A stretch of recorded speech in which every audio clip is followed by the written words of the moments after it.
بہت سارے لوگوں کو پیشاب کے قطروں کی بیماری ہوتی ہے، خون کے نکلنے کی بیماری ہوتی ہے، پیپ کے نکل جانے کی بیماری ہوتی ہے، ان کا وضو باقی نہیں رہتا، وضو کرتے ہیں بیچارے اور پیشاب کا قطرہ نکل آتا ہے، تو ایسے لوگوں کے لیے کیا شرعی احکام ہیں؟ تو یاد رکھیے، اگر کوئی ایسا بندہ ہو جو اپنا وضو باقی نہیں رکھ سکتا، جیسے وضو کرتا ہے وضو ٹوٹ جاتا ہے، اور اس سے اتنی مہلت نہیں ملتی کہ پورے نماز کے وقت میں وہ وضو قائم رکھتے ہوئے نماز کے فرض بھی پڑھ سکے، یعنی وہ ظہر کا وقت مثال کے طور پر ہے اور ظہر کے پورے وقت میں اسے اتنی مہلت نہیں ملتی کہ وہ وضو کر کے ظہر کے 4 فرض پڑھ سکے،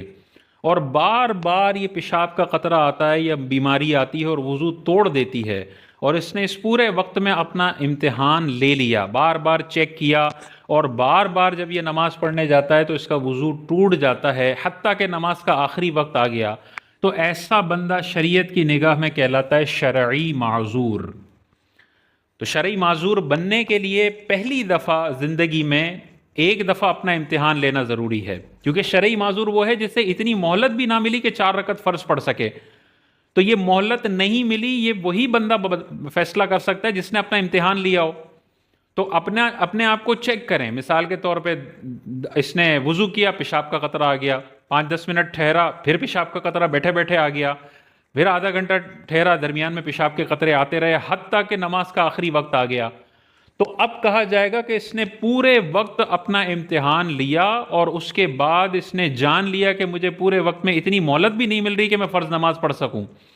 یہ والا بندہ شرعی معذور کہلاتا ہے۔ جب ایک دفعہ وہ شرعی معذور بن جائے تو اب شریعت نے اس کے لیے یہ آسانی دی ہے کہ وہ ہر نماز کے وقت کے لیے تازہ وضو کرے گا، تازہ وضو کرنے کے بعد اس عذر کی وجہ سے اس کا وضو نہیں ٹوٹے گا۔ پیشاب کے قطروں کا اس کو مسئلہ ہے، اس نے وضو کر لیا اور وہ شرعی معذور پہلے بن چکا ہے، تو اب 1,00,000 مرتبہ اس نماز کے وقت میں پیشاب کا قطرہ آ جائے اس کا وضو نہیں ٹوٹے گا، وہ اس وضو سے نوافل بھی پڑھ سکتا ہے، قضا نمازیں بھی پڑھ سکتا ہے، موجودہ وقت کی نمازیں بھی پڑھ سکتا ہے۔ لیکن اگر اس نے وضو کیا اور اس کے بعد اس کو پیشاب کا قطرہ آیا تو وضو تو نہیں ٹوٹے گا، لیکن جیسے نماز کا وقت ختم ہو کے اگلی نماز کا وقت داخل ہوگا اس کا وضو ٹوٹ جائے گا۔ اب اس کو نئی نماز کے وقت کے لیے نیا وضو کرنا پڑے گا۔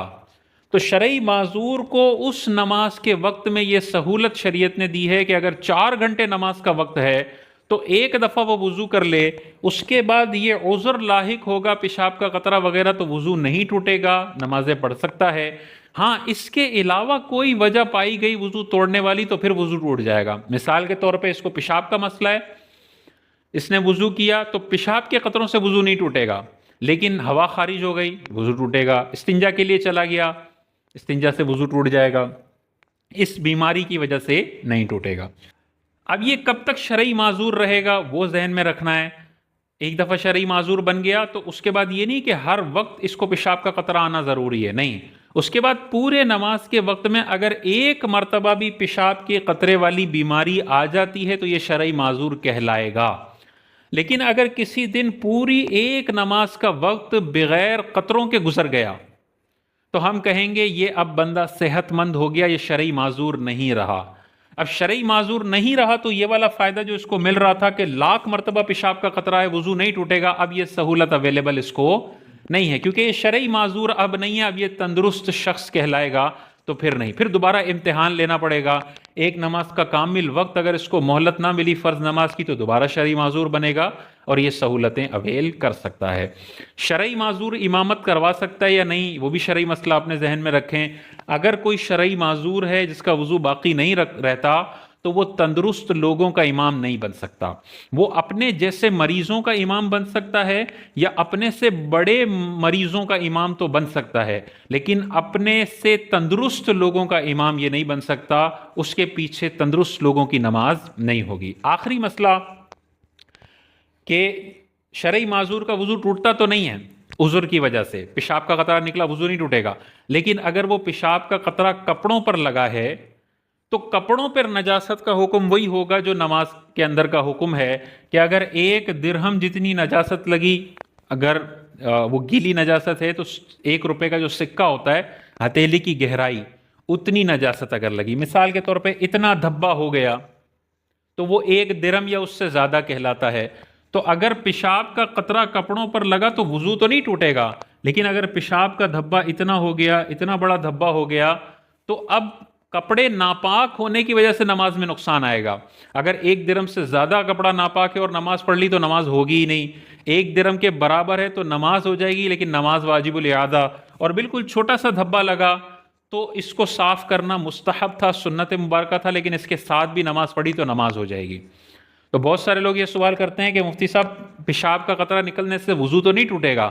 لیکن یہ پیشاب کے قطرے لگ تو کپڑوں پہ رہیں تو کپڑے تو ناپاک ہو گئے، تو کپڑوں میں پھر وہی مسئلہ ہے کہ 1 درہم یا اس سے زیادہ لگے گی تو نماز یا ہوگی نہیں یا واجب الاعادہ، اور بالکل 1 قطرے جتنا دھبا ہے تو نماز بہرحال آپ کی ہو جائے گی۔ لیکن مثال کے طور پہ وہ نماز پڑھے جا رہا ہے، ہر دفعہ پڑھتا ہے، کپڑوں پر اتنا دھبا ہو جاتا ہے، پھر اس کو توڑنی پڑے گی، شلوار چینج کرنی پڑے گی، پھر وہ پڑھتا ہے، پھر دوبارہ اتنا بڑا دھبا ہو جاتا ہے، پھر اس کو شلوار چینج کرنی پڑے گی، حتیٰ کہ وہ کرتا رہا اور نماز کا آخری وقت آ گیا۔ تو اب اگر کپڑے میں اتنا بڑا دھبا بھی ہو جائے، اتنی زیادہ پیشاب کے قطرات نکل جائیں تو وضو بھی نہیں ٹوٹے گا، اور ان کپڑوں میں اب اس کی نماز بھی درست ہو جائے گی، کیونکہ بالکل آخری وقت آ گیا، اب اس کے پاس کپڑے تبدیل کرنے کی مہلت ہی نہیں ہے، تو یہ پھر ایسی تکلیف ہے جس کی اس کو طاقت ہی نہیں ہے، تو پھر ناپاک کپڑوں میں بھی نماز ہو جائے گی۔ لیکن اگلی نماز کا وقت آئے گا تو پھر اس قسم کے مسائل اپنے ذہن میں رکھیں۔